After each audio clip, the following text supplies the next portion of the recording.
Sobrang layo sa linya, pero nakakatuwa lang kasi kung ano yung gigil ko sa trabaho ko before as an employee, isang flight attendant, nilagay ko lang dito sa negosyo. Kumbaga kung ano yung sipag na meron ka para sa ibang tao, ilagay mo lang din dito sa negosyo natin, and I believe magpo-prosper yan. So minahal ko lang itong business natin ng sobra.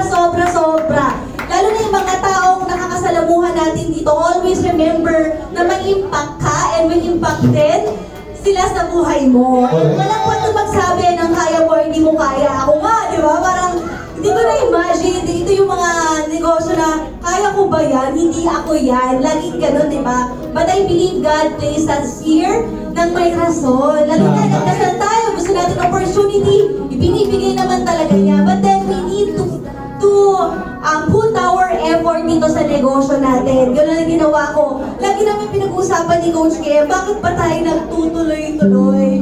Yung mga top performers na very consistent mag-achieve ng mga goals nila, it's because of the why. May mga bagay na ayaw na kaming balikan ni Coach Kim. Kasi he started, di ba, nagkasakit yung pamangkin niya.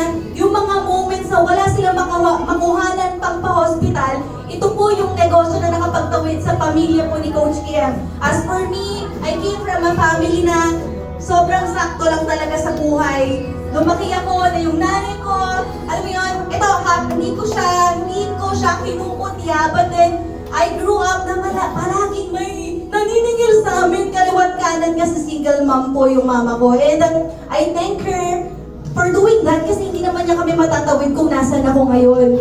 Pero ganun ako lumaki, and yun yung bagay na sabihin ko ng ayokong balikan. Kaya dahil ayoko nang balikan yun, kailangan kong sipagan, kailangan kailangan araw-arawin ko to, may promo man or walang promo.